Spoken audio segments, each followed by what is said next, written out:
சொல்லுவாங்க, நிறைய காலேஜ் என்ன சொல்லுவாங்கன்னா, சார் நீங்க கவுன்சிலிங்க்கு வந்து நீங்க எங்கேயும் அலைய வேணாம், நாங்களே எங்க காலேஜ்லயே வந்து கவுன்சிலிங் போட்டு உங்களுக்கு நாங்களே வந்து கவுன்சிலிங்ல வந்து சீட் எடுத்து கொடுத்துருவோம். நல்லா தெரிஞ்சுங்க, சீட்டு எடுத்து கொடுத்துருவோம் தான் சொல்லுவாங்க, எந்த பிரான்ச்சும் சொல்ல மாட்டாங்க. இப்ப கவுன்சிலிங் ப்ராசஸ் ஆகுது, இப்போ வந்து அவங்க என்ன செய்வாங்கன்னா சாய்ஸ்ல போடும்போது அவங்க காலேஜ் மட்டும் தான் போடுவாங்க. நல்லா நோட் பண்ணிக்கோங்க. நீங்க ஒரு காலேஜ்ல போய் நீங்க வந்து கவுன்சிலிங் வந்து ரெஜிஸ்ட்ரேஷன் பண்ணீங்கன்னா அவங்களுடைய காலேஜ் மட்டும் தான் போடுவாங்க.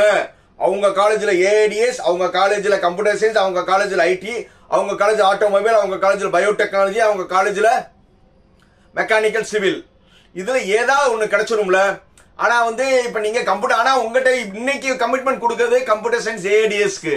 ஆனா கவுன்சிலிங்ல வந்து உங்களுக்கு மெக்கானிக்கல் சிவில் கிடைச்சிச்சுன்னா, சார் நாங்க எவ்வளோ ட்ரை பண்ணோம், ஆனா உங்க மார்க்குக்கு முன்னாடி மத்தவங்க மார்க் எடுத்துட்டாங்க, சாரி சார், ஸோ அதனால மெக்கானிக்கல் சிவில் பண்ணீங்க, அதுலயே நாங்க வேலை வாங்கி கொடுத்துருவோம்னு உங்களை அந்த இடத்துல மண்டையை கழுவுவாங்க. ஏன்னா நீங்க வந்து இல்ல அப்போ வந்து இல்லன்னு சொல்ல முடியாது. ஏன்னா நம்ம கவுன்சிலிங் ப்ராசஸ் வந்து நீங்க வந்து 140 3ஆவது ரவுண்ட்ல வருவீங்க. நீங்க வேணாம்னு சொன்னீங்கன்னா உங்களுக்கு நல்ல காலேஜும் கிடைக்காது.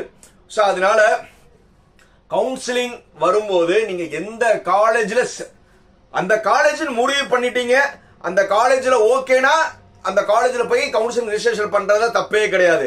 ஏன்னா அவங்க என்ன பிரான்ச் கொடுத்தாலும் ஓகே, இல்ல அந்த காலேஜோட மியூச்சுவல்.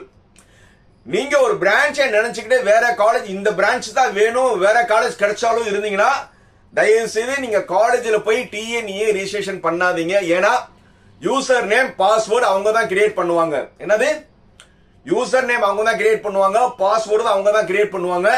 ஸோ அதனால கவுன்சிலிங் வரும்போது உங்களுக்கே தெரியாம அவங்களே சாய்ஸ் ஃபில்லிங் போட்டுட்டு அவங்களே உடனே லாக் பண்ணிடுவாங்க. நீங்க தலைகீழ இருந்தாலும் உங்களால உங்க கேரியரை வந்து அவங்களே டிசைட் பண்ணுவாங்க. நீங்க யூசர் நேம் பாஸ்வேர்டு பண்ணி லாக் பண்ணீங்கன்னா நல்லது, அவங்க பண்ணீங்கன்னா உங்க கேரியரை அவங்களே மாத்திடுவாங்க. ஸோ அதனால நீங்க கவுன்சிலிங் ரெஜிஸ்ட்ரேஷன் வந்து வெளியில பண்ணீங்கன்னா இல்ல செல்லுல நீங்களே பண்ணலாம். என்னைய மாதிரி நிறைய யூடியூபர்ஸ் வந்து கவுன்சிலிங் ப்ராசஸ் எப்படி ரெஜிஸ்ட்ரேஷன் பண்ணணும், கவுன்சிலிங் பர்சன் எல்லாருமே சொல்லுவாங்க. அதை கைட் பண்ணிட்டு உங்களுக்கு பிடிச்ச காலேஜ் பிடிச்ச பிரான்ச் எடுங்க.